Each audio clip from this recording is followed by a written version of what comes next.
मिस्र की रेत के नीचे 100 टन के 25 ग्रेनाइट के बड़े बड़े बक्से दबे हुए हैं। दुनिया का कोई भी इंजीनियर साफ साफ नहीं बता पाता कि ये कैसे बनाए गए। भारत में एक ऐसा लोहे का खंभा है जिसे 1600 साल से जंग नहीं लगा, जबकि आज का लोहा कुछ ही सालों में खराब हो जाता है। इराक में एक ऐसी बैटरी मिली थी जो वोल्टा के आविष्कार से करीब 2000 साल पहले की बताई जाती है। ये सारी चीजें किताबों में ठीक से फिट नहीं बैठती, क्योंकि किताबें उन लोगों ने लिखी हैं जिन्होंने इन्हें करीब से देखा ही नहीं। आज हम ऐसे ही 7 असली प्राचीन खोजों के बारे में बात करेंगे, जिन्हें देखकर लगता है जैसे ये भविष्य से आए किसी इंसान की चीजें हों। चलिए शुरू करते हैं। मिस्र के साक्कारा में साल 1850 में फ्रेंच आर्कियोलॉजिस्ट ऑगस्टे मैरियट ने रेत में आधी दबी हुई एक पत्थर की स्फिंक्स देखी, जो जौसर के स्टेप पिरामिड के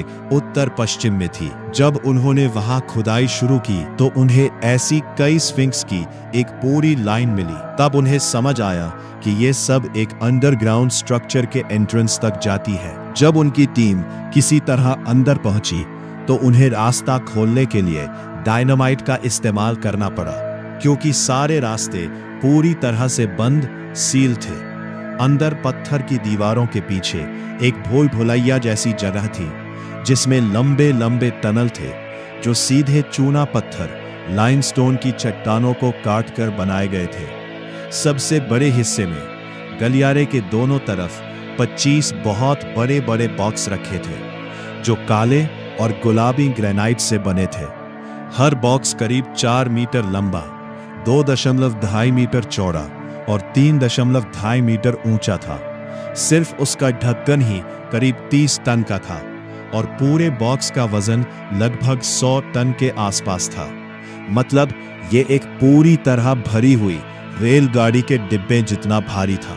जब मैरियट ने एक बॉक्स को धमाके एक्सप्लोसिव से खोला तो अंदर कुछ भी नहीं मिला, बस खालीपन और बिल्कुल चिकनी साफ दीवारें। आधिकारिक विज्ञान इस जगह को सेरापेयम कहता है और मानता है कि यहाँ पवित्र आतिश बैलों को दफनाया गया था। लेकिन दिक्कत यह है कि जितने भी बॉक्स खोले गए उनमें कहीं भी बैलों के अवशेष नहीं मिले, यहाँ तक कि मम्मी बनाने के कोई निशान तक नहीं मिले। इसके बजाय उन्हें कुछ ऐसा मिला जो मम्मी से भी ज्यादा डरावना था। पत्थर की कारीगरी में इंसानी समझ से परे सुपर ह्यूमन स्तर की सटीकता। इंजीनियर क्रिस्टोफर डन, जिन्होंने 39 साल तक हाईटेक मैन्युफैक्चरिंग में काम किया, उन्होंने इन बॉक्सों में से 2 के अंदर की सतहों को मापा। उन्होंने एक इंडस्ट्रियल ग्रेड कैलिपर का इस्तेमाल किया, जिसकी सटीकता 1 इंच के 10,000वें हिस्से 0.0002 इंच तक थी, और जो नतीजा सामने आया वो हैरान कर देने वाला था। इन दीवारों की सपाटता, फ्लैटनेस इतनी परफेक्ट थी कि ऐसा काम आज के कंप्यूटर कंट्रोल्ड मशीनों से ही संभव है। इन बॉक्सों के एंगल बिल्कुल 90 डिग्री पर बने हुए हैं और कोनों का घुमाव, कॉर्नर रेडियस, सिर्फ 4 मिमी है। जब डन ने एक अमेरिकी कंपनी से कहा कि ऐसा ही बॉक्स एक ठोस ग्रेनाइट के टुकड़े से बनाकर दिखाओ, तो उन्होंने साफ जवाब दिया, चाहे बजट अनलिमिटेड ही क्यों ना हो, इसे एक ही पत्थर से बनाना संभव नहीं है। उन्हें इसे 6 अलग अलग स्लैब जोड़कर बनाना पड़ेगा। लेकिन हैरानी की बात यह है कि प्राचीन कारीगरों ने हर बॉक्स को एक ही बड़े पत्थर, सिंगल मोनोलिथ से तराशा था, जिसे एस्वान से निकाला गया था, जो सक्कारा से करीब 800 किलोमीटर दूर है। ज्यादातर बॉक्स जिस पत्थर से बने हैं उसकी हार्डनेस मॉस स्केल पर 6 है, और कुछ बॉक्स डायोराइट से बने हैं, जो इससे भी ज्यादा सख्त होता है। इन सुरंगों की हालत इतनी तंग है